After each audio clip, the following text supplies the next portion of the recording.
لا حول ولا قوة إلا بالله العلي العظيم. أعوذ بالله من الشيطان اللعين الرجيم. بسم الله الرحمن الرحيم. الحمد لله رب العالمين. الصلاة والسلام على سيد الأنبياء والمرسلين طه وياسين سيدنا أبي القاسم محمد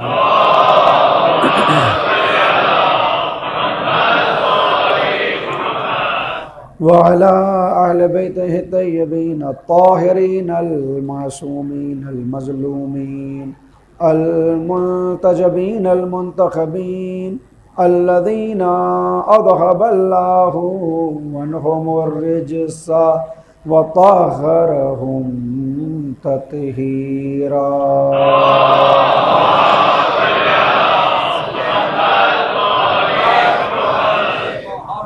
ولعنة الله على أعدائهم من الآن إلى قيام يوم الدين.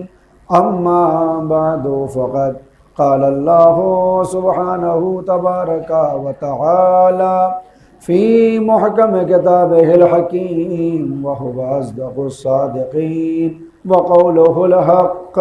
بسم الله الرحمن الرحيم.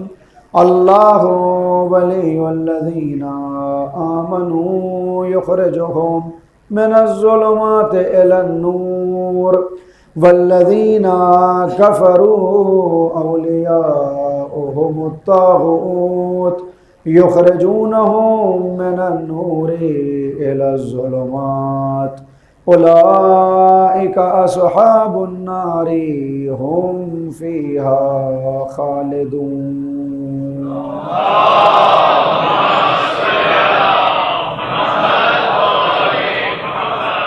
حاضرین گرامی قدر معزز سامعین کرام اور عزیزان مظلوم کربلا، قرآن کریم کے سورہ بقرہ سے ایک آیت جو مسلسل تلاوت اور قرأت کی جا رہی ہے، جس میں پروردگار دو ولایتوں کا تذکرہ کرتا ہے، ایک اپنی ولایت اور ایک ابلیس کی ولایت، اور یہ بھی بتاتا ہے کہ میں کس کا ولی ہوں اور ابلیس کس کا ولی، اور پھر یہ بیان کرتا ہے کہ جب میں کسی کا ولی ہو جاؤں تو پھر میرا رد عمل کیا ہوتا ہے، اور ابلیس جب کسی کا ولی بنتا ہے تو وہ کیا کرتا ہے. اللہ ولی الذین آمنوا یخرجہم من الظلمات الی النور. اللہ ولی ہے ان لوگوں کا کہ جو ایمان لائے، تو پھر جب وہ ولی بنتا ہے تو ایسے ایمان والے اگر اندھیروں میں بھی ہوں تو ان کو اجالے میں بھیج دیتا ہے. والذین کفروا اولیاؤہم الطاغوت. لیکن وہ افراد جو کرتے ہیں، انکار کرتے ہیں، حقیقت کو چھپاتے ہیں، ان کے اولیاء اور ان کے سرپرست شیاطین ہیں. یخرجونہم من النور الی الظلمات. اور یہ ان افراد کو کہ جو ان کو اپنا ولی بنا لیں، اگر وہ اجالے میں بھی بیٹھے ہوئے ہوں تو شیاطین اجالے سے اٹھا کر اندھیرے کی جانب بھیج دیتے ہیں. اولئک اصحاب النار. یہ وہ افراد ہیں کہ جو نار کے صحابی ہیں، جہنمی ہیں. ہم فیہا خالدون. اور ہمیشہ ہمیشہ ان کو جہنم میں رہنا ہے، نہ ان کی کوئی معافی ہوگی، نہ ان کی طرف سے کسی کی سفارش قبول کی جائے گی، اور نہ شفاعت ہونے والی ہے. یہ آیت ہمارے یہاں آیت الکرسی کے مجموعے میں آخری کلمات کے طور پر استعمال ہوتی ہے. جب ہم نماز وحشت قبر پڑھتے ہیں تب بھی اسی کو پڑھ کے وَهُمْ فِيهَا خَالِدُونَ پر اپنی اس آیت الکرسی کو تمام کرتے ہیں. سفر پر جاتے ہیں تو یہ آیت الکرسی پڑھی جاتی ہے. مریض کی عیادت کے لیے جاتے ہیں تو اسی آیت الکرسی کو پڑھا جاتا ہے. لہٰذا اس کے ذیل میں اپنے موضوع کے مطابق کہ حسینیت کس طرح سے ہمیں مہدویت تک پہنچا سکتی ہے، چند باتیں آپ کی خدمت میں اب تک پیش ہوئیں. اور میں نے کل جیسا ذکر کیا تھا کہ ہم سے پروردگار ہمارے زمانے میں یہ چاہتا ہے کہ کوئی ہنر ہمارے اندر آئے یا نہ آئے، کم از کم ایک ہنر ضروری ہے، اور وہ یہ کہ ایمان لانے کے بعد ہم اپنے زمانے کے امام کے سامنے سر تسلیم کو خم کر دیں. یعنی پھر وہ امام جو ہمارے حوالے کرے ہم اس کو لے لیں، اور جس سے روکے اس سے رک جائیں.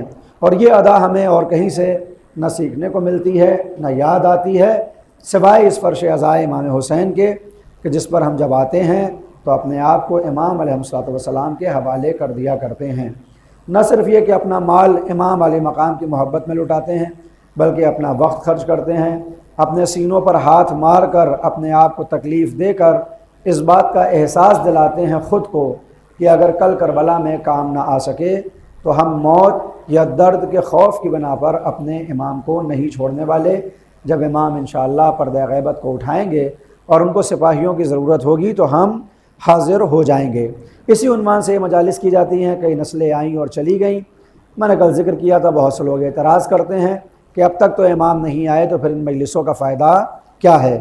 تو اس کا دوسرا فائدہ یہ ہے کہ یہاں ایک نسل سے دوسری نسل کی طرف یہ عزاداری منتقل ہوتی چلی جاتی ہے اور ہمارے اندر ایک تصمیم اور ارادہ پختہ ہوتا چلا جاتا ہے کہ انشاءاللہ ان مجالس ہی کو ہم مقدمہ بنائیں گے کہ امام علی مقام تشریف لائیں۔ کیوں ان مجالس کو ہی مقدمہ بنایا جاتا ہے؟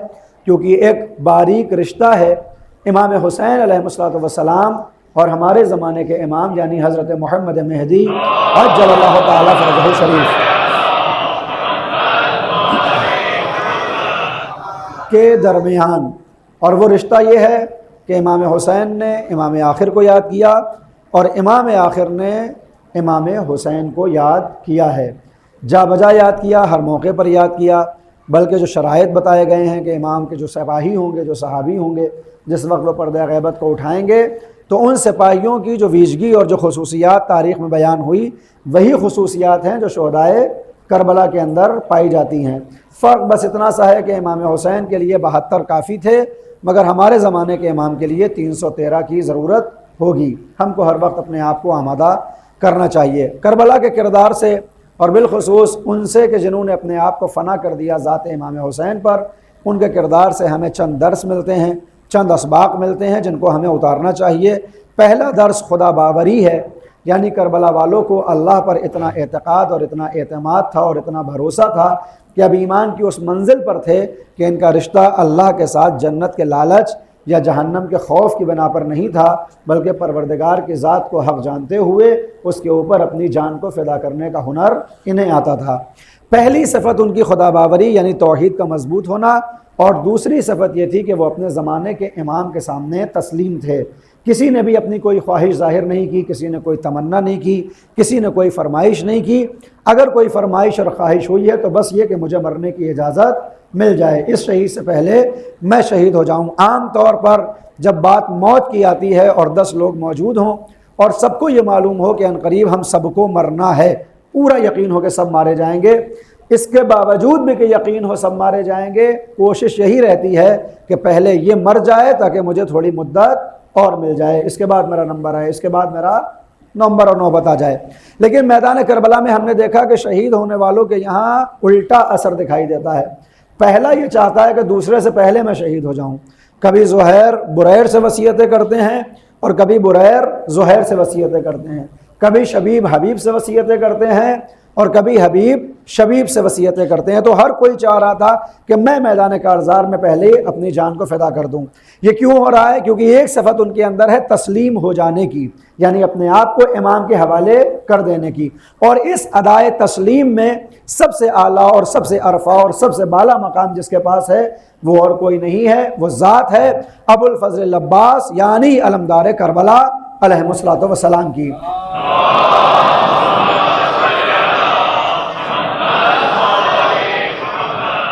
اس میدان کربلا میں جو مقام تمام شہداء کا مقام بہت بلند ہے، نہیں کہا جا سکتا کہ ان کا زیادہ بلند ہے اور ان کا کم، لیکن اس کے باوجود بھی ان 72 شہداء میں امام حسین کے بعد اگر سب سے بڑی ذات کوئی نظر آتی ہے تو وہ حضرت عباس کی ذات نظر آتی ہے، بقیہ ان کے برابر میں ہیں، لیکن امام حسین کے فوراً بعد اگر کوئی ہے تو وہ حضرت عباس ہیں۔ چند دلائل ہیں، انشاءاللہ وہ پیش کروں گا۔ سوال یہ پیدا ہوتا ہے کہ ائمہ کے، میں نے کسی اور دن بھی یہ سوال اٹھایا تھا، جواب ناقص رہ گیا تھا، انشاءاللہ وہیں سے آغاز کروں اور حضرت عباس کی ذات کو پہچاننے کی کوشش کروں۔ کیا وجہ ہے کہ جب اتنے بیٹے ہیں مولا کے اور اتنے لوگ شہید ہو رہے ہیں تو جو مقام حضرت عباس کو ملا وہ دوسروں کو نظر نہیں آتا؟ نہ صرف یہ کہ مولا علی کے بیٹوں میں بلکہ بعد کے ائمہ میں بھی دیکھا گیا کہ ہر امام کی جو اولاد ہیں، بالخصوص جو ان کے بیٹے ہیں، ان سب کا درجہ برابر نظر نہیں آتا ہے، کوئی چھوٹا ہے کوئی بڑا ہے، کسی کا مقام اعلیٰ ہے اور کسی کا مقام کم نظر آتا ہے۔ امام حسن کے دور میں دیکھیں، امام حسین کے دور میں دیکھیں، مولا کائنات کے دور میں دیکھیں اور بعد والے ائمہ کے دور میں، جواب یہ ملتا ہے کہ جب ایک امام اپنے بیٹوں کی تربیت کرتا ہے تو اپنی طرف سے تو وہ اس کی پوری کوشش ہے، وہ ایک ہی تربیت ہوتی ہے جو تمام اولاد کی کرتا ہے، اس کی نگاہ میں سب برابر ہوتے ہیں، مگر کہیں نہ کہیں اپنے عقائد اور اپنی سوچ اور اپنی فکر کی بنیاد پر کچھ ایسی کارگزاریاں ہو جاتی ہیں کہ کوئی بلند مقام پا لیتا ہے اور کوئی اس سے نیچے رہ جاتا ہے، سب برابر نہیں ہوتے۔ مثال میں نے بیان کی تھی کہ امام ہفتم کی اولاد میں اچھے نظر آتے ہیں، مگر جو درجہ امام رضا کے بعد بی بی معصومہ قم کا ہے اس درجے پر کوئی نہیں پہنچتا، حالانکہ سب امام موسیٰ کاظم کی اولاد ہیں، انہی کے بیٹے ہیں، انہی کی بیٹیاں ہیں، امام نے ہی تربیت کی ہے، مگر جو مقام حضرت معصومہ کا ہے وہ اور کسی کا نظر نہیں آتا۔ مولا کائنات کے بیٹوں میں جو مقام امام حسن اور امام حسین کو الگ ہٹا کر میں جو مقام حضرت عباس کا ہے وہ کسی اور کا نظر نہیں آتا۔ وجہ کیا ہے، دلیل کیا ہے، ثبوت کیا ہے؟ تو ایک سبب جو میں نے تاریخ کے اوراق کو الٹ کر نکالا ہے وہ یہ کہ جب ایک امام، بہت توجہ چاہتا ہوں، جب ایک امام اپنے بیٹوں کی تربیت کرتا ہے تو وہ اس کی نگاہ میں برابر ہوتے ہیں، جو منصوص من اللہ ہے، جو امام ہے اس کا مسئلہ الگ ہے، غیر ائمہ میں سارے بیٹے برابر ہوتے ہیں، مگر جب وہ باپ اس دنیا سے چلا جاتا ہے اور نئے امام کی طرف امامت منتقل ہوتی ہے تو ہوتا یہ ہے کہ جس کی طرف امامت منتقل ہوئی اس کی ذمہ داری پہلے والے امام سے جدا ہوتی ہے۔ میں ان ساری چیزوں کو واضح کروں گا۔ ہر معصوم کی ذمہ داری اپنے زمانے میں الگ ہے، یہ نہیں ہو سکتا کہ جو ذمہ داری پہلے کی ہے وہی دوسرے کی ہو، بلکہ ایک ہی امام کی ادوار کے بدلنے کے اعتبار سے ذمہ داریاں بدلتی چلی جاتی ہیں۔ میں مثال دوں، مولائے کائنات امام ہیں، ابو الائمہ ہیں، امام الائمہ ہیں، مگر آپ کی ذمہ داری پیغمبر اسلام کی زندگی میں اور ہے اور پیغمبر کے جانے کے بعد اور ہے۔ اور یہ میں اس لیے بیان کر رہا ہوں کہ یہ مسئلے ہمارے یہاں بھی اٹھتے ہیں، یہ سوال ہمارے یہاں بھی اٹھتے ہیں، اس کا جواب انشاءاللہ دینے کی کوشش ہے۔ مولائے کائنات کی ذمہ داری سن 2 ہجری سے لے کر سن 10 ہجری تک، یعنی 11 ہجری تک پیغمبر اسلام کی رحلت تک ایک ہی ذمہ داری ہے، اور وہ کیا ہے؟ تلوار میان سے باہر ہے، اور جب پیغمبر حکم دیں گے تو آپ جنگ کریں گے، جنگ میں جائیں گے، فتح یاب ہوں گے اور ظالم فوج کو پسپا کر دیں گے۔ یہ امام علی کی ذمہ داری ہے کہ جہاد کے موقع پر تلوار کبھی آپ کی میان کے اندر نہیں جائے گی، علم کے موقع پر علم بانٹیں گے، عبادت کے موقع پر عبادت ہوگی، مگر جہاد میں ہمیشہ تلوار ان کی میان سے باہر ہوگی، تاکہ حق کو بلند کرنے کے لیے، ظالموں فاسدوں کو ختم کرنے کے لیے کہ دنیا میں امن پھیل جائے، امام علی مقام کی تلوار باہر ہے۔ لہذا 80 وہ جنگیں ہیں جن میں پیغمبر اسلام خود شرکت کرتے ہیں۔ ان 80 جنگوں میں سوائے ایک جنگ کے کوئی جنگ ایسی نہیں ہے جس میں مولا کائنات نظر نہ آتے ہوں۔ 79 جنگ پیغمبر اسلام کے ساتھ مولا کائنات کی دیکھی جا سکتی ہیں۔ البتہ اس کے علاوہ اور جنگیں ہیں جن میں پیغمبر شامل نہیں ہیں۔ پیغمبر جن جنگوں میں شامل ہیں ان کی تعداد 80 ہے، ایک جنگ میں مولا کائنات نہیں ہے۔ 79 جنگز میں پیغمبر کے ساتھ مولا کائنات موجود ہیں، تلوار چلاتے ہیں، حق کی بنیادوں کو بلند کرتے ہیں اور فتح یاب ہوتے ہیں۔ یہی مولا کائنات جو سن 2 ہجری سے لے کر 11 ہجری تک 9 برس میں کم سے کم 80 جنگیں انجام دیتے ہیں۔ جیسے ہی پیغمبر اسلام کی رحلت ہوتی ہے، پیغمبر اسلام کی وفات ہوتی ہے، پیغمبر اسلام کی شہادت ہوتی ہے، تو اب مولا کائنات اس تلوار کو میان میں رکھتے ہیں جو 9 برس تک میان سے باہر تھی۔ یہ میان میں تلوار کیوں رکھی جا رہی ہے؟ کیونکہ زمانہ بدلا، طریقہ بدلا، ماحول بدلا، شرطیں بدلی، تو امام علیہ السلام کی مسئولیت بدل گئی۔ جب تک پیغمبر ساتھ میں تھے مولا کائنات کی ذمہ داری الگ ہے، پیغمبر کے جانے کے بعد اب علی کی ذمہ داری اور مسئولیت یہ نہیں ہے کہ وہ تلوار نکالیں اور اپنا حق لیں، تلوار نکالیں اور ظالم کو دفاع کریں، ختم کریں۔ کیوں؟ کیونکہ پیغمبر اسلام نے بتایا ہے کہ اس تلوار کو نکالنے کا موقع فوراً نہیں آئے گا جب میں دنیا سے چلا جاؤں، جب موقع آئے گا تب آپ کو تلوار نکالنی ہوگی۔ لہٰذا سن 11 ہجری سے، بہت توجہ چاہتا ہوں، سن 11 ہجری سے سن 36 ہجری تک 25 برس تک مولا کائنات کی ذمہ داری بدل گئی۔ جو ذمہ داری 9 برس میں تھی کہ تلوار کو چلائیں گے، ان 25 برس میں پیغمبر اسلام کی وصیت کے مطابق مولا کائنات کی ذمہ داری یہ ہے کہ تلوار میان میں آ جائے، ظلم ہوتا ہے تو ہوتا رہے، دروازہ گرایا جاتا ہے تو گرایا جائے۔ پہلو پہ حضرت زہرا کے دروازہ گرتا ہے، حضرت محسن شہید ہوتے ہیں، گھر کو آگ لگائی جاتی ہے، مگر علی تلوار باہر نہیں نکالتے۔ اب یہ وہ موقع ہوتا ہے، بہت توجہ چاہتا ہوں، جب ایک امام کی ذمہ داری بدلتی ہے، جن کا ایمان کامل نہیں ہوتا، چاہے وہ اصحاب میں سے ہوں، چاہے وہ چاہنے والوں میں سے ہوں، چاہے وہ مومنوں میں سے ہوں، چاہے مسلمانوں میں سے ہوں، اور چاہے اپنے ہی بیٹوں میں سے ہوں۔ جب ذمہ داری بدلتی ہے تو اگر ایمان پختہ نہ ہو تو امام کی تدبیر اور اس کی امامت پر شک ہونے لگتا ہے۔ وہ افراد جو کل تک امام علی کے ساتھ تھے، جو علی کے اوپر جان قربان کرنا چاہتے تھے، جب علی نے تلوار کو میان میں رکھا، چونکہ ایمان کامل نہیں تھا، انہوں نے امام پر اعتراض کرنا شروع کیا، سوالات کرنے شروع کیے، اور ایسے سوالات کیے اور ایسے اعتراض کیے کہ کل تک جو علی کے اوپر جان کو فدا کرنا چاہ رہے تھے وہی علی کے دشمن ہو گئے۔ تاریخ میں بہت سے ایسے نام ہیں، ایک نام اس کا ہے جس کے ساتھ ذاتی رشتہ داری بھی ہے، میرے اور پھپھیرے بھائی ہیں۔ کون؟ نام ہے زبیر ابن عوام، مسلمانوں کی بہت بڑی شخصیت ہے۔ ان کے اندر 7 ایسی خاصیتیں ہیں کہ جو مولائے کائنات کے علاوہ کسی میں نہیں تھی۔ یہ پیغمبر اسلام کے زمانے کی بات کر رہا ہوں۔ آپ دیکھیں کہ کیسے انسان کہاں سے کہاں پہنچ جاتا ہے اور کہاں سے اٹھ کر کہاں چلا آتا ہے۔ ایک طرف میں نے آپ کی خدمت میں ذوالحرقین کی تصویر کو پیش کیا تھا، دوسری طرف اس تصویر کو دیکھیں، ذوالحرقین کا ماضی کیا تھا اور ذوالحرقین کا خاتمہ کس پر ہوا۔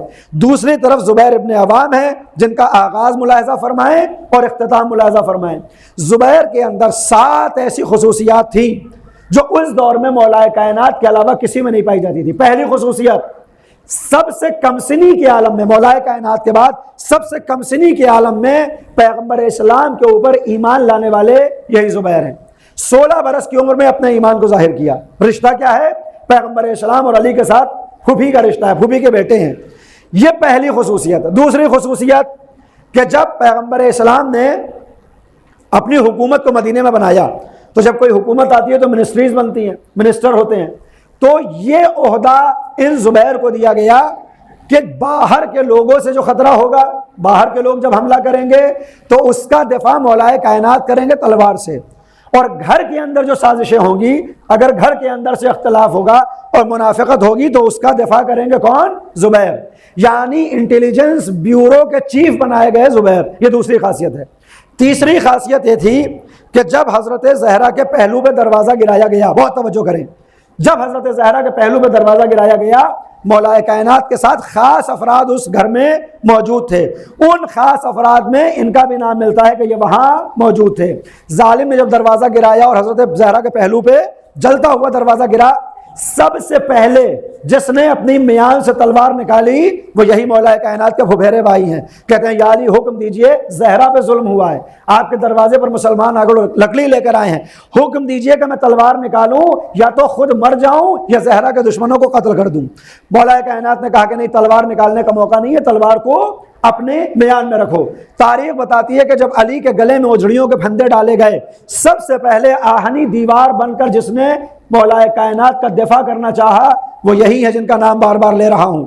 لیکن عزیزان گرامی، اتنی خصوصیات ہونے کے بعد کیا ہوا کہ جب مولائے کائنات کی خلافت کا دور آیا، ظاہری خلافت کا، تو پہلی جنگ جس شخص نے مولائے کائنات کے ساتھ کی ہے وہ یہی ہے جو کل تک علی کے اوپر اپنی جان قربان کرنا چاہتا تھا، جو کل تک بنی ہاشم کا وفادار تھا۔ وہی آ رہا ہے جنگ جمل میں سب سے پہلے تلوار نکال کر مولائے کائنات کے مقابلے میں۔ یہ کیوں ہو رہا ہے؟ ایک ہی سبب تھا کہ جب مولائے کائنات کی بدلے ہوئے حالات میں ذمہ داری بدلی، یعنی وہ تلوار جو خندق، خیبر، احد اور حنین میں چلی تھی، پیغمبر کے بعد جب وہ تلوار میان میں گئی تو انہوں نے روز اعتراض کرنا شروع کیا، یا علی آپ تلوار کیوں نہیں نکالتے، یا علی آپ جنگ کیوں نہیں کرتے، یا علی آپ انتقام کیوں نہیں لیتے، آپ کے گھر پہ حملہ ہوا، آپ کا منصب خلافت چھن گیا، تلوار نکالیے، ہم آپ کے ساتھ ہیں، آپ کا دفاع کریں گے، بنی ہاشم سے ان کا حق چھینا جا رہا ہے، آپ تلوار کیوں نہیں نکالتے۔ مولائے کائنات نے کہا کہ علی کی تلوار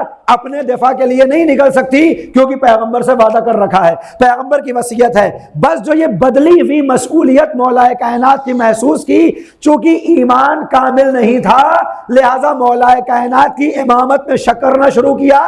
شک اتنا بڑھا کہ خلافت ظاہری میں پہلا دشمن اگر کوئی بن کر آیا تو وہ یہی شخص ہے۔ یہ کیوں ہوا؟ کیونکہ بدلی ہوئی ذمہ داری میں اگر ایمان پختہ نہ ہو تو اعتراض ہوتا ہے۔ اب چھوڑ دیں 14 صدی پہلے کا واقعہ، کیا آج اس دور میں سن 2024 میں اور سن 2023 میں کبھی کبھی ہمارے ذہنوں میں سوال پیدا نہیں ہوتا؟ کبھی کبھی ہم اپنے آپ سے سوال نہیں کرتے کہ آخر علی نے زہرا کا دفاع کیوں نہیں کیا؟ آخر علی نے تلوار کیوں نہیں نکالی؟ آخر علی نے اپنی خلافت کو کیوں نہیں چھینا؟ آخر علی نے فدق واپس کیوں نہیں لے لیا؟ آخر علی نے فلاں کو سزا کیوں نہیں دی؟ عزیزان گرامی، اپنے زمانے کے امام سے مصلحت کے سوال نہیں کیے جاتے، بلکہ سلم و تسلیمہ کے تحت اپنے آپ کو تسلیم کر لیا جاتا ہے۔ اگر جنگ کرے تب بھی وہ امام ہے، خاموش بیٹھ جائے تب بھی وہ امام ہے۔ لہذا یہ تسلیم کی ادا جس کے اندر آ جاتی ہے، جس کے اندر اپنے آپ کو امام کے سامنے تسلیم کرنا آ جائے، اس کا درجہ بلند ہو جاتا ہے۔ مولا کائنات کی زندگی ختم ہوئی، امام حسن کا دور آیا، وہی اب کیا ہوا؟ مولا کائنات کی ذمہ داری 9 برس تلوار چلانا، 25 برس تلوار کو میان میں رکھنا۔ لیکن جیسے ہی سن 36 ہجری میں خلافت ظاہری آئی تو پھر امام کی ذمہ داری بدلی۔ اب یہ تلوار میان میں نہیں ہے، بلکہ 4.5 برس کی اس خلافت ظاہری میں 3 جنگیں آپ کو دیکھنے کو ملیں گی: جنگ جمل، جنگ صفین، جنگ نہروان۔ جیسے ہی حالات بدلے، خلافت ظاہری آئی، امام کی ذمہ داری بدل گئی۔ اب امام کو تلوار نکالنی ہوگی اور جنگ کرنا ہوگا۔ لہٰذا عزیزان گرامی، بہت سے لوگ جو یہ کہتے ہیں کہ علی کی تلوار پر اثر اس لیے تھا کیونکہ پیغمبر کے ساتھ تھے، جب تک پیغمبر ساتھ میں تھے علی کی تلوار میں دھار تھی، لیکن جب پیغمبر دنیا سے چلے گئے تو علی کو اپنے بازوؤں پر بھروسہ نہیں رہا، لہذا جنگ نہیں کی، دفاع نہیں کیا۔ جو کوئی بھی یہ سمجھتا ہے کہ پیغمبر کے جانے کے بعد علی کی تلوار پر زنگ لگ گیا تھا اور بازو کمزور ہو گئے تھے، وہ آ کر دیکھیں کہ اس دور میں تو بہرحال علی جوان تھے، مگر جب سن 36 ہجری میں مولا کائنات نے دوبارہ تلوار نکالی ہے تو سن تقریباً 59 برس کا ہو چکا ہے، مگر جمل کو بھی فتح کیا، صفین کو بھی فتح کیا اور نہروان کو بھی فتح کیا۔ یعنی یہ ماننا کہ معاذ اللہ نعوذ باللہ مولا کائنات کے زور بازو میں طاقت کم ہو گئی ہے، زور کم ہو گیا ہے، تلوار میں زنگ لگ گئی ہے، یہ صحیح نہیں ہو سکتا۔ پھر کیوں 25 برس تک جنگ نہیں کرتے ہیں؟ اس لیے کہ ذمہ داری بدلی ہوئی ہے، حالات بدلے ہوئے ہیں۔ پھر موقع آیا، تلوار نکالی، 3 جنگوں کو فتح کیا۔ سن 40 ہجری میں مولا کائنات دنیا سے گئے، امام حسن کی خلافت ظاہری شروع ہوئی اور امامت بھی شروع ہوئی۔ اس خلافت ظاہری میں اور امامت میں، خلافت ظاہری کیوں کہہ رہا ہوں؟ کیونکہ وہ خلافت جو مولا کائنات کے پاس تھی وہ امام حسن کی طرف منتقل ہوئی۔ اسی لیے تمام اہل تسنن کے علماء نے یہ لکھا کہ خلافت راشدہ علی پر تمام نہیں ہوئی، بلکہ امام حسن کو بھی خلافت راشدہ میں شامل کیا جاتا ہے کہ 6 مہینے وہ حکومت جو علی کے پاس تھی، علی کی شہادت کے بعد امام حسن کے پاس موجود ہے۔ چونکہ مولا کائنات جنگ صفین اور جنگ نہروان کے بعد اس دنیا سے چلے گئے تو جو ذمہ داری مولا کائنات کی ہے کہ تلوار نکالیں اور حق کی بنیادوں کو بلند کریں، امام حسن کی بھی ذمہ داری فوری طور پر یہی تھی، تلوار نکالیں اور جنگ کریں۔ 6 مہینے صلح امام حسن تو سب پڑھتے ہیں، کوئی نہیں بتاتا کہ امام نے صلح سے پہلے جنگ بھی کی ہے۔ 6 مہینے مسلسل امام حسن جنگ کرتے رہے اسی انداز میں جیسے مولا کائنات نے جنگ کی ہے۔ بہت سے افراد نعوذ باللہ معاذ اللہ امام حسن کی شجاعت پر حرف اٹھاتے ہیں کہ امام حسین نے قیام کیا، امام حسن نے قیام کیوں نہیں کیا؟ کون کہتا ہے قیام نہیں کیا؟ 6 مہینے مسلسل امام حسن جنگ کی جستجو کرتے رہے، جنگیں ہوتی رہیں، قتل عام ہوتا رہا، ظالم کو مارا جاتا رہا، حق کی بنیادیں بلند ہوتی گئیں۔ مگر ان 6 ماہ میں جیسے جیسے حالات بدلے کہ اپنے چاہنے والوں نے امام حسن کے ساتھ بے وفائی کرنا شروع کی، غداری کرنا شروع کی، تو اب بدلے ہوئے حالات میں امام علیہ الصلوۃ والسلام کی ذمہ داری بدلی اور جو جنگ 6 مہینے ہوئی تھی اس کو صلح میں تبدیل کیا۔ جیسے ہی امام حسن نے جنگ کو صلح میں بدلا اور صلح میں تبدیل کیا، جن کا ایمان قوی نہیں تھا، جن کے ذہنوں کے اندر اسلام پوری طرح سے نہیں اترا تھا، انہوں نے امام حسن کی ذات میں شک کرنا شروع کیا۔ جس نے جتنا شک کیا وہ ایمان سے اتنا دور ہوتا چلا گیا۔ عزیزان گرامی، ہر زمانے میں امام کی ذمہ داری بدلتی رہتی ہے۔ امام حسن نے صلح کی، 10 برس تک اس صلح کے پابند رہے، 10 برس تک اس صلح کے پابند رہے۔ لیکن جب امام حسین کا دور آیا، امام حسین جیسے برسر امامت آئے، یعنی امام حسن کے انتقال کے بعد، آپ کی شہادت کے بعد، آپ کی رحلت کے بعد، اور ادھر یزید کو خلافت دی گئی، یعنی پیغمبر کا وہ مقام خلافت جب لوگوں نے یزید کے حوالے کیا تو اب امام حسین کی ذمہ داری بدلی. امام حسن نے صلح کی تھی, امام حسین نے تلوار کو نکالا اور کہا قیام کروں گا, اس لیے کہ جیسے حسن اکیلے تھے میں اکیلا رہوں, یا مولا کائنات کے پاس ساتھی تھے میرے پاس ویسے ساتھی آ جائیں. اب کوئی بھی صورت ہو مجھے تلوار نکالنی ہے, قیام کرنا ہے, حق کی بنیادوں کو بلند کرنا ہے, چاہے قتل ہو جاؤں, چاہے مال لوٹ لیا جائے, چاہے اولاد کو قتل کر دیا جائے, میری ذمہ داری ہے کہ میں قیام کروں. امام حسین نے قیام کیا. اب عزیزان گرامی پھر دور بدلا, امام زین العابدین کا دور آیا تو اب امام نے قیام نہیں کیا, بلکہ ان کا جہاد کس کے ذریعے ہے؟ قلم کے ذریعے ہے. میں اگر ایک امام کا نام لوں گا, ایک ایک امام کی زندگی بتا بیان کروں گا تو پوری مجلس اسی میں تمام ہو جائے گی. المختصر, ہر امام جب منصب امامت پر آتا ہے تو بدلے ہوئے حالات میں اس کی ذمہ داری بدلتی ہے, اور جب ذمہ داری بدلتی ہے, جن کے ایمان میں ضعف ہوتا ہے, جن کے ایمان میں کجی ہوتی ہے, جن کے ایمان میں کمی ہوتی ہے, وہ اپنے زمانے کے امام پر شک کرتے ہیں, دائرہ ایمان سے خارج ہو جاتے ہیں. جس طرح سے عام مومنین شک کرتے ہیں اسی طرح سے بعض اولاد بھی شک کرنا شروع کرتی ہے. یعنی امام کے بیٹے ہیں, امام نے تربیت کی ہے, مگر اگلے امام کی ذمہ داری بدلتی ہے تو یہ سوال کرتے ہیں کہ بھائی نے تو یہ کیا تھا, بابا نے تو یہ کیا تھا, آپ یہ کیوں کر رہے ہیں؟ اور جیسے ہی کوئی امام کو مشورہ دینے لگے تو سمجھ لیں کہ اس کے سینے میں ایمان نہیں پایا جاتا ویسا جیسا ہونا چاہیے. لہذا اب جب مولا کائنات کے بیٹوں کو آپ دیکھیں گے, امام حسن اور امام حسین کو علیحدہ کر دیں, ان بیٹوں میں جیسے اپنے آپ کو حضرت عباس نے حوالے کیا ہے امام حسین کے, ویسے کوئی اور نظر نہیں آتا.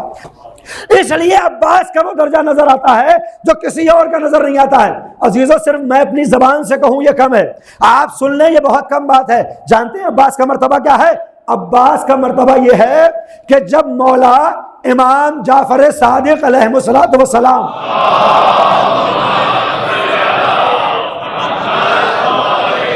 امام جعفر صادق علیہ السلام جب آپ کو حکومت نے قید کیا, اسیر بنایا, 2 سفر ملتے ہیں امام کے کہ آپ نے مدینے سے عراق کا سفر کیا ہے, امام کو حکومتوں نے گرفتار کیا, بغداد کی طرف بلایا. ایک سفر کے تفصیلات نظر نہیں آتے, ایک سفر وہ ہے کہ جب مولا امام ششم عراق گئے ہیں اسیر ہو کر, گویا گرفتار ہو کر حکومت کے حکم کے اوپر, تو اس سفر میں امام علی مقام نے اپنے شاگرد ابو حمزہ شمالی کو ساتھ لیا ہے. ابو حمزہ شمالی کون ہے؟ 3 اماموں کا دور دیکھا ہے, 3 اماموں کے شاگرد ہیں, 4تھے امام کے شاگرد, 5ویں امام کے شاگرد, 6ٹھے امام کے شاگرد. آپ ماہ رمضان میں دعائے ابو حمزہ شمالی پڑھتے ہیں نا سحر میں, یہ وہی ابو حمزہ شمالی ہیں. امام ششم کے دور میں جب دوسری مرتبہ آپ کو عراق بلایا گیا تو آپ نے ابو حمزہ سے کہا کہ ابو حمزہ عراق کا ارادہ ہے اور اب کی یہ چاہتا ہوں کہ اپنے جد حسین کے قبر کی زیارت بھی کروں. امام سے کہتے ہیں ابو حمزہ کے مولا مبارک ہو, اگر یہ موقع ہو اور اگر ممکن ہو تو میں بھی آپ کے ساتھ چلوں, آپ کے ساتھ مولا حسین کی قبر کی زیارت ہو جائے گی. امام نے ابو حمزہ کو ساتھ لیا, مدینے کو چھوڑا, عراق میں وارد ہوئے.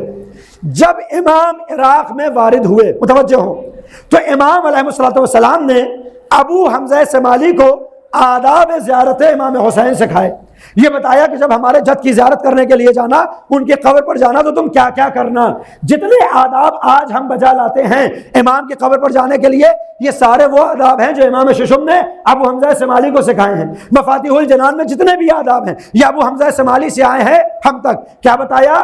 پہلا آدب یہ تھا کہ جب آقا حسین کی قبر نظر آ جائے, اس زمانے میں گنبد تو نہیں تھا نا, قبر تھے, آثار قبر تھے. امام نے فرمایا جہاں سے تمہیں آثار قبر نظر آ جائیں وہیں پر کھڑے ہو جانا, 7 مرتبہ کہنا سبحان اللہ والحمد للہ ولا الہ الا اللہ واللہ اکبر. یہ آداب زیارت اس لیے پڑھ رہا ہوں کہ پروردگار شاید ان آداب کے پڑھنے اور سننے کے صدقے میں آپ سب کو اگلے برس امام حسین کی زیارت سے شرف یاب فرمائے. اس وقت مجھے دعاؤں میں یاد رکھیں, جیسے ہی آثار قبر نظر آئیں وہیں پر کھڑے ہو جائیں, 7 مرتبہ کہیں سبحان اللہ والحمد للہ ولا الہ الا اللہ واللہ اکبر, اور پھر سینے پر ہاتھ رکھیں, 7 مرتبہ کہیں لبیک یا داعی اللہ, لبیک یا داعی اللہ, لبیک یا داعی اللہ, لبیک یا داعی اللہ. اے اللہ کی طرف بلانے والے، ہم 61 ہجری میں موجود نہیں تھے، اے حل من ناصر کی صدا بلند کرنے والے، ہم میدان کربلا میں موجود نہیں تھے، آج حاضر ہو گئے ہیں، آپ اللہ کی طرف بلاتے ہیں، میں اپنے وجود کو آپ کے حوالے کر رہا ہوں، میں اپنے آپ کو آپ کے حوالے کر رہا ہوں، جیسے چاہیں میرے وجود کو استعمال کریں۔ جب امام علیہ السلام نے سارے آداب زیارت امام حسین کے ابو حمزہ سمالی کو سکھا دیے، اللہ اکبر، ابو حمزہ سمالی کو سکھائے تو پھر کہا ابو حمزہ صرف ہمارے جد کی زیارت پر اکتفا نہ کرنا، اس کے بعد ہمارے چچا ابو الفضل العباس کے مزار پر حاضری دینا، اس لیے کہ یہ وہ باوفا سپاہی تھا کہ جس نے اپنی جان کو حسین اور حسین والوں پر قربان کیا، جس نے اپنی خواہشوں کو حسین اور حسین کی تمنا پر قربان کیا۔ ابو حمزہ نے کہا کہ مولا مجھے کیا کرنا چاہیے؟ کہا جیسے آثار قبر حسین کے نمودار ہوئے تھے، 7 مرتبہ کہا تھا سبحان اللہ والحمدللہ ولا الہ الا اللہ واللہ اکبر، ویسے ہی جب ہمارے چچا عباس کی آثار قبر نمودار ہو جائیں تو یوں ہی وارد نہ ہو جانا، ایسے ہی قبر کا بوسہ نہ لینا، بلکہ جہاں سے نظر آئے وہیں پر کھڑے ہو جانا، سینے پہ ہاتھ رکھنا، کہنا سلام اللہ و سلام ملائکتہ المقربین و سلام انبیائہ المرسلین و سلام الطیبات الزاکیات والشہداء والصالحین، یعنی سینے پر ہاتھ رکھ کر ہمارے چچا سے کہنا اے عباس تمہارے اوپر اللہ کا سلام ہو، اے عباس تم پر اللہ کے ملائکہ کا سلام ہو، عباس تم پر انبیاء کا سلام ہو، تم پر رسولوں کا سلام ہو، تم پر شہداء کا سلام ہو، تم پر صالحین کا سلام ہو، تم پر عام مومنوں کا سلام ہو۔ عزیزو کہنے کو یہ صرف جملے ہیں، سننے کو یہ صرف جملے ہیں۔ آپ حضرت عباس کی شخصیت کو ملاحظہ فرمائیں کہ پروردگار ابراہیم پر ایک سلام بھیجتا ہے، سلام علی ابراہیم، موسیٰ پر ایک سلام آتا ہے، سلام علی موسیٰ، ہارون پر ایک سلام آتا ہے، سلام علی ہارون، نوح پر ایک سلام آتا ہے، سلام علی نوح، مگر عباس وہ ہے کہ جس پر اللہ اکیلے سلام نہیں بھیجتا بلکہ خود بھی سلام کرتا ہے، اس کے ملائکہ بھی سلام کرتے ہیں، 1,24,000 انبیاء جن میں 313 رسول بھی ہیں یہ بھی عباس کو سلام کرتے ہیں، جو ایک ظاہر اپنی زبان سے ذات امام حسین تک پہنچاتا ہے۔ یہ ابو الفضل العباس کی حقیقت ہے، یہ ان کا مقام ہے۔ اور پھر کیا کہا کہ پھر جب تم قبر کے پاس جانا تو سینے پر ہاتھ رکھنا۔ آپ متوجہ ہوں کون ہے عباس، کون سکھا رہا ہے، کس کو سکھا رہا ہے؟ جو سکھا رہا ہے وہ امام معصوم ہے، وہ علم لدنی کا مالک ہے، وہ حجت اللہ ہے۔ اللہ اکبر، امام صادق حجت اللہ ہے نا، امام وقت ہیں، تو امام کا کلام عام کلام نہیں ہے۔ کیوں؟ کیونکہ امام کی زبان عام زبان نہیں ہے، امام کی زبان ہے لسان اللہ، امام کی آنکھ ہے عین اللہ۔ مولا کائنات کے لیے سنتے ہیں نا، یہ درجہ ہر امام کو حاصل ہے۔ امام زمانہ کے لیے ہم پڑھتے ہیں عین اللہ الناظرۃ فی الارض، آپ اللہ کی وہ آنکھیں ہیں کہ جن سے پروردگار زمین کا مشاہدہ کرتا ہے، آپ کی آنکھوں سے اللہ اس زمین کا مشاہدہ کرتا ہے۔ ہر امام جو اس دنیا میں بھیجا جاتا ہے، جو منصوص من اللہ ہو، جو محفوظ عن الخطا ہو، جو علم لدنی کا مالک ہو، اس کے اعضاء و جوارح اس کے اعضاء نہیں ہوتے، خدا کے اعضاء ہوتے ہیں۔ آنکھیں اس کی ہوتی ہیں، عین اللہ کہلاتی ہیں، زبان اس کی ہوتی ہے، لسان اللہ کہلاتی ہے، ہاتھ اس کے ہوتے ہیں، ید اللہ کہلاتے ہیں، پیشانی اس کی ہوتی ہے، جنب اللہ کہلاتی ہے۔ تو اب امام صادق رشتہ داری کی بنیاد پر نہیں کہہ رہے ہیں، بلکہ ایک لسان اللہ ہے جو حضرت عباس سے کہتا ہے ابو حمزہ سمالی جب سلام پہنچا لینا تو یوں ہی قبر کی زیارت نہ کرنا، یوں ہی بوسہ نہ لینا، بلکہ سینے پر ہاتھ رکھنا اور گواہی دینا اشہدو لکا بالتسلیم والتصدیق والوفاء والنصیحہ۔ اے عباس میں گواہی دیتا ہوں کہ آپ کا درجہ یہ تھا کہ آپ نے اپنے زمانے کے امام کے سامنے باقاعدہ تسلیم ہونا جو سیکھا تو پھر وفاداری بھی کرتے رہے، شجاعت بھی کرتے رہے، خیر خواہی بھی کرتے رہے۔ دیکھیں میں گواہی دوں کہ آپ امام والے ہیں، یہ ایک بات ہوگی، آپ گواہی دیں کہ مولانا امام کو بہت چاہتے ہیں، یہ ایک بات ہوگی، مگر جب حجت خدا کہے کہ آپ نے اپنے زمانے کے امام کے سامنے تسلیم ہونا بھی سیکھا، وفاداری بھی سیکھی، تو اس کا مطلب یہ ہے کہ تسلیم و وفا میں اب نہ عباس سے پہلے کوئی نظر آئے گا نہ عباس کے بعد کوئی نظر آئے گا۔ صلوات بھیجیں بر محمد و علیہ۔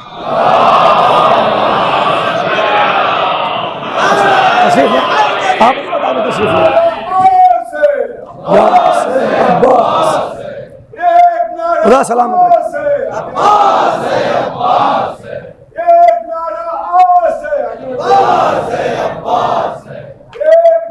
جزاک اللہ جزاک اللہ. اللہم صلی علی محمد و آل محمد. خدا سلامت رکھ. خدا سلامت رکھ.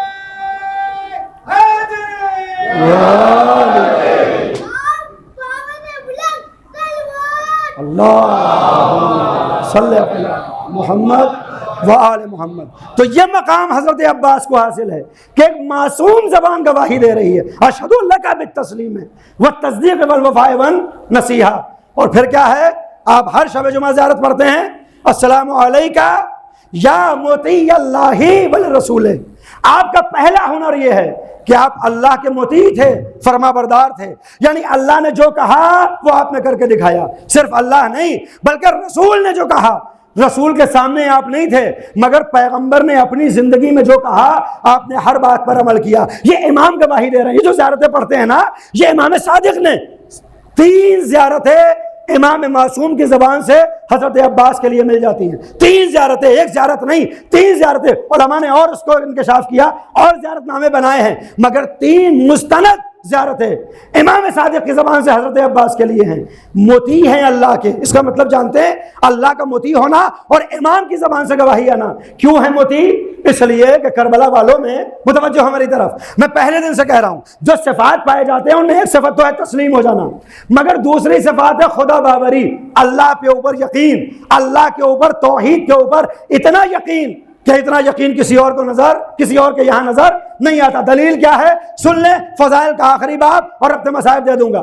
جیسے کل میں نے بیان کیا تھا کہ جناب زینب سلام اللہ علیہ 3 برس کی عمر میں امام علی کی آغوش میں ہیں اور سوال و جواب ہو رہے ہیں. اسی انداز میں آپ نے سنا ہوگا اس سے پہلے، اسی انداز میں حضرت عباس کا سن ہے 2.5 برس، آغوش ہے مولا کائنات کی. ہوتا کیا ہے؟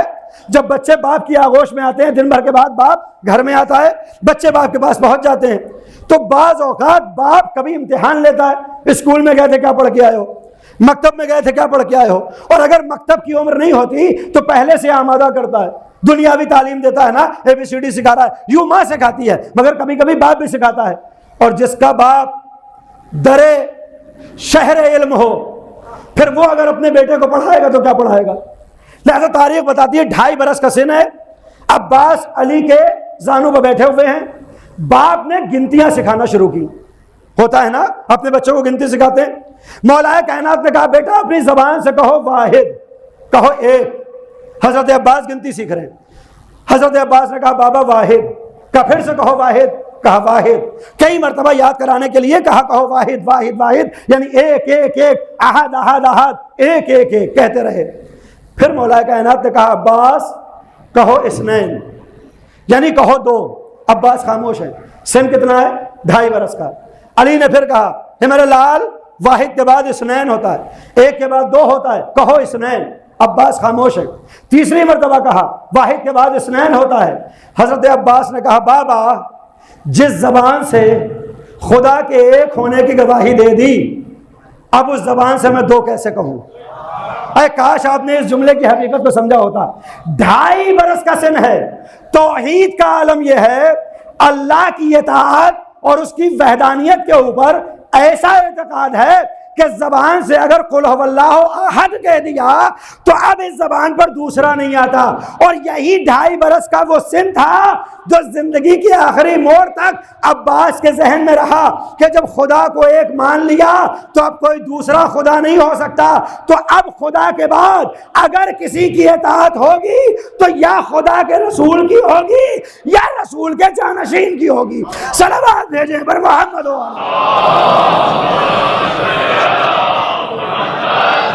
بڑی گا سب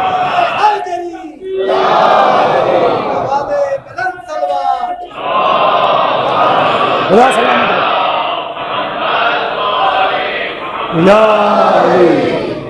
جزاک اللہ جزاک اللہ.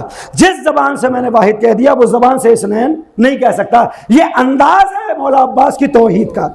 اور پھر سوچیں کہ پھر جب یہ انداز بچپن میں رہا ہوگا تو پھر جوانی کیسی گزری ہوگی. اور وقت آخر کیا گزرا ہوگا؟ 36 برس کا سن ہے صرف۔ تاریخ کربلا بتاتی ہے کہ جب سر کاٹ کر، میں ابھی مصائب نہیں پڑھ رہا ہوں، کربلا سے کوفہ آئے تو 2 سر جو نیزوں پر بلند تھے، وہ آپ نے تاریخ سنی ہے کہ ایک سر نیزے سے نیچے اتر جاتا تھا۔ اس روایت میں یہ ہے کہ 2 سر ایسے تھے کہ جب نیزوں پہ سوار کیے گئے تو یہ کوفے والے کسی اور سر کی طرف متوجہ نہیں ہوتے تھے، ان 2 سروں کو دیکھتے تھے اور کہتے تھے کہ اللہ اکبر، ان کی عبادت کا انداز کیا رہا ہوگا۔ ایک سر علی اکبر کا تھا اور دوسرا سر عباس کا تھا، دونوں کی پیشانی پر سجدے کے ایسے آثار نمودار ہوتے تھے، ایسے آثار کہ سر کٹنے کے بعد سجدگاہ کے مقام سے ایک نور جو ساتے ہوتا تھا، تو کوفے والے دوسرے سروں کو نہیں دیکھتے تھے، یہ پوچھتے تھے کہ یہ کن کے سر ہیں، یہ کن کے سر ہیں، کہ جوانی کے عالم میں ان کی نمازوں کا عالم یہ ہے۔ کیا عالم ہے کہ حضرت عباس کی صرف شجاعت کا تذکرہ کیا جاتا ہے تاریخ میں، مگر خدا کی قسم توحید، خدا باوری ایسی ہے کہ کوئی رات ایسی نہیں تھی کہ جس رات میں حضرت عباس نے سو کر گزاری ہو اور اللہ کی عبادت نہ کی ہو۔ کوئی دن ایسا نہیں گزرتا تھا کہ حضرت عباس دن میں موجود بھی ہوں اور روزہ بھی نہ ہو۔ یہ حضرت عباس کی شخصیت ہے۔ حضرت علی اکبر اور حضرت عباس سن چونکہ بہت زیادہ فرق نہیں تھا، قریب قریب تھا، ان کی آپس میں ایک دوستی بھی تھی، ایک رفاقت تھی، دونوں کو اللہ اکبر ایک اور مقام حاصل تھا کہ جب آپ مدینے میں رہتے تھے یہ دونوں، تو اللہ اور ان کے بندوں کے ساتھ محبت کے تقاضے کے تحت رات کے وقت یہ دونوں اپنے گھروں کے اوپر آگ جلاتے تھے۔ کیوں جلاتے تھے آگ؟ ہر رات یہ آگ جلائی جاتی تھی تاکہ اگر صحرا میں کوئی بھٹکا ہوا قافلہ ہو اور اسے شہر دکھائی نہ دے اور وہ بھوکا ہو تو یہ آگ کی لپٹیں دیکھے گا، اس راستے سے عباس کے گھر تک پہنچے گا اور عباس و علی اکبر دسترخوان کا اہتمام کریں گے۔ یہ طریقہ تھا بندوں کے ساتھ۔ سوچیں جو عباس دوسروں کے لیے کھانے اور پانی کا اتنا اہتمام کرتا تھا، اس عباس سے جب 4 برس کی بچی نے کہا ہوگا اے میرے چچا میرے لیے پانی لے آؤ، تو اب اس کی غیرت کا تقاضا کیا رہا ہوگا؟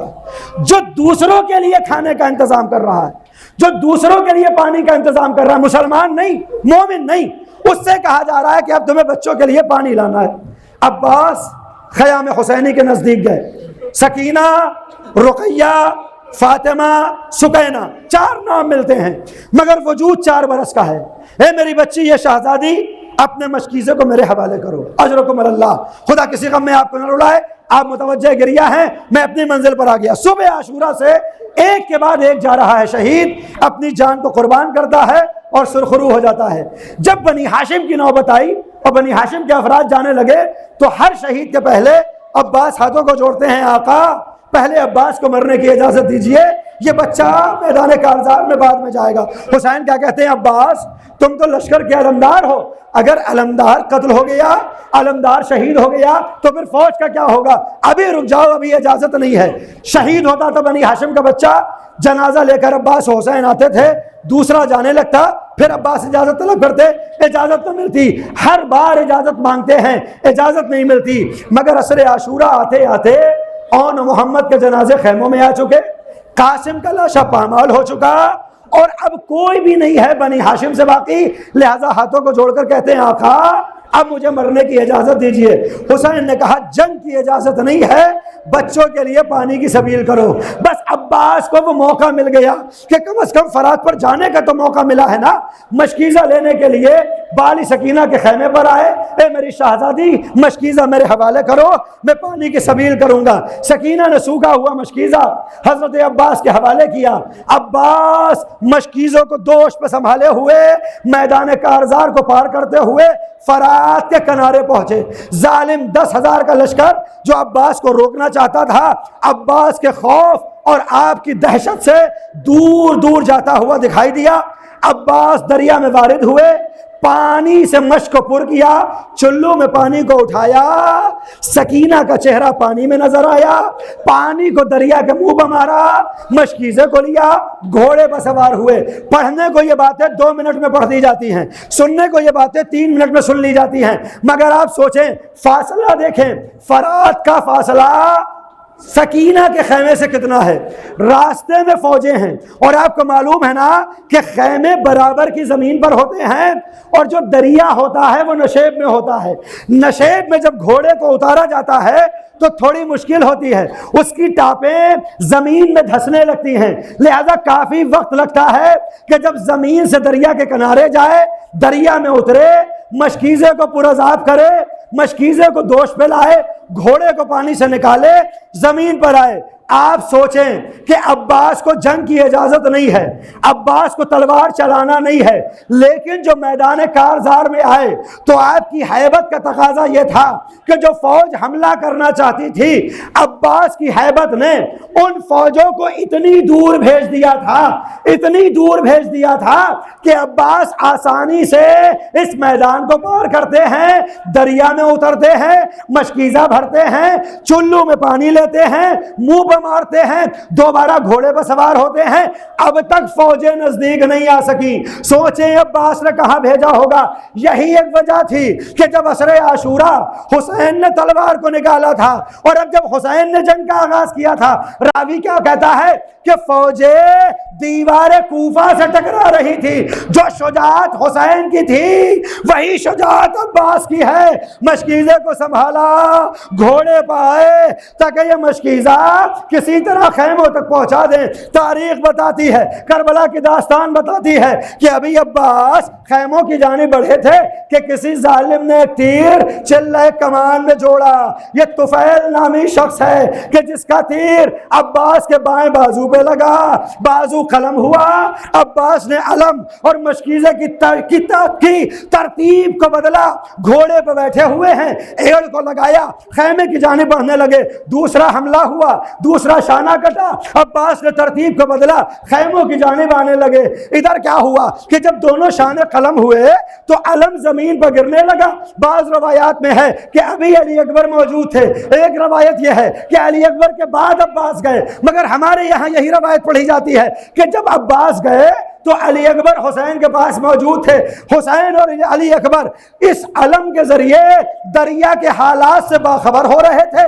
جیسے ہی دونوں شانے قلم ہوئے، علم زمین پہ گرنے لگا تو اکبر نے کہا اللہ اکبر۔ حسین نے اللہ اکبر کی صدا سنی، کہا میرے لال کیا ہو گیا؟ کہا بابا پہلے تو علم نے دائیں سے بائیں کروٹ لی تھی، مگر اب علم نظر نہیں آتا۔ میرے مولا مجھے نہیں معلوم کہ اس دریا پہ کیا ہوا، مگر علم دکھائی نہیں دیتا، میں اتنا سننا تھا۔ ایک مرتبہ حسین نے کہا میرے لال مجھے دریا کے کنارے تو لے کر چلو، میں عباس کی خیریت تو پوچھوں، دیکھوں تو کیا منظر ہے۔ لیجئے حسین علی اکبر کے ساتھ خیموں سے اٹھے، دریا کے کنارے جانے لگے۔ ابھی چند قدم آگے بڑھے تھے کہ اچانک اکبر نے زمین سے کچھ اٹھایا، آنکھوں سے لگایا۔ حسین نے کہا میرے لال تم نے زمین سے کیا اٹھایا؟ کہا بابا میرے چچا عباس کا بایاں شانہ زمین کربلا پر خون میں لہو لہان تھا، میں نے آنکھوں سے لگایا۔ حسین نے کہا اللہ اکبر۔ دریا کے کنارے بڑھنے لگے، پھر علی اکبر نے کچھ اٹھایا، آنکھوں سے لگایا۔ میرے لال اب کیا اٹھایا؟ کہ چچا کا دایاں شانہ ہے جس کو آنکھوں سے لگایا۔ چند قدم آگے بڑھے، الان ان کا سارا ظاہری، اے میرے عباس تیرے مرنے کی خبر نے میری کمر کو توڑا۔ عزیزوں مجھے بتائیں کہ یہ ترتیب بدلی کیسے؟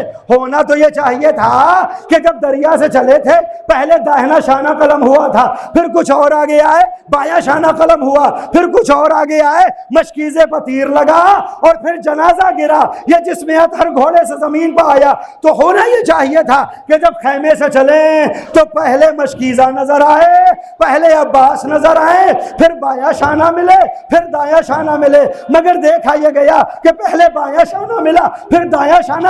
دیکھیں مصائب کوئی پڑھنے کی شے نہیں ہے، کوئی سننے کی شے نہیں، صرف تصور کرنے کی شے ہے نا۔ عباس کا پہلے بایاں شانہ، پھر دایاں شانہ، پھر مشکیزہ، اور عباس کی لاش ملی۔ آخر وجہ کیا ہے؟ ایک وجہ تھی کہ جب عباس کا دایاں شانہ قلم ہوا، عباس نے کہا شانہ کٹتا ہے تو کٹ جائے، کم از کم یہ مشکیزہ سکینہ تک پہنچ جائے۔ جائے لہذا خیمے کی جانب آ رہے تھے۔ دوسرا شانہ قلم ہوا، عباس کو اپنی فکر نہیں تھی کسی طرح یہ مشکیزہ 4 برس کی بچی تک پہنچ جائے، خیمے کی جانب آ رہے تھے۔ مگر جیسے ہی مشکیزے پہ تیر لگا عباس کی آس ٹوٹی، ارے اب خیمے جا کر کیا کروں گا؟ گھوڑے کا رخ موڑا، دریا کے کنارے آ گئے، حسین جنازے پر پہنچے، عباس کو دیکھا، اے میرے بھیا تم نے حق رفاقت ادا کر دیا، تم نے وفا کا حق ادا کر دیا، کوئی وصیت ہو تو بیان کرو۔ اے میرے مولا جب میں دنیا میں آیا تھا میری ماں نے بتایا تھا، میں سب کے پاس گیا، آنکھوں کو نہ کھولا، مگر جیسے ہی آپ کو دیکھا میں نے آنکھوں کو کھولا تھا، آپ کی زیارت کی تھی۔ ارے میرا دل یہ چاہتا ہے کہ دنیا میں آیا تو سب سے پہلے آپ کی زیارت کی، آج دنیا سے جا رہا ہوں تو آپ کے چہرے کی زیارت کروں۔ کل میں نے بیان کیا تھا، حسین نے کہا میرے بھیا تو کس نے روکا ہے زیارت کرو؟ اے میرے مولا زیارت کیسے ہوگی؟ ایک آنکھ میں تیر ہے، دوسری آنکھ میں خون ہے۔ حسین دو زانو ہو کے بیٹھے، ابا کے دامن سے آنکھ کا خون صاف کیا، تیر کو نکالا۔ عباس نے حسین کو دیکھا، السلام علیکم یا ابا عبداللہ، السلام علیکم ورحمۃ اللہ۔ اے میرے بھیا عباس کوئی اور وصیت ہو تو بیان کرو۔ کہا سب کے جنازے خیمے میں لے کر گئے، میرا جنازہ خیمے میں نہ لے جانا، میرا جنازہ خیمے میں نہ لے جانا۔ علماء پڑھتے ہیں کہ شاید عباس سکینہ سے شرمندہ ہوں گے، ہو سکتا ہے ایک وجہ یہ ہو، مگر دوسرا سبب بھی تھا۔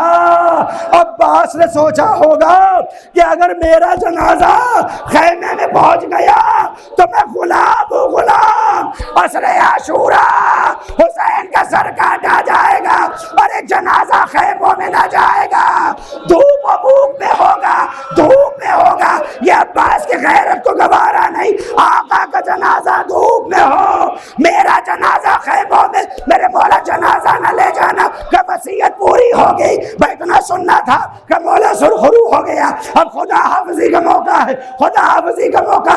حسین نے کہا میرے بھیا میں نے تمہاری وصیتیں پوری کرنے کا وعدہ کیا، اب ذرا میری بھی وصیت پوری کرو۔ اے میرے مولا آپ وصیت نہ کریں، آپ حکم فرمائیں کہ میں یہ چاہتا ہوں کہ جب سے تم نے ہوش سنبھالا سیدی و مولائی کہتے رہے، ارے ایک مرتبہ بھائی کہہ کے بلاؤ۔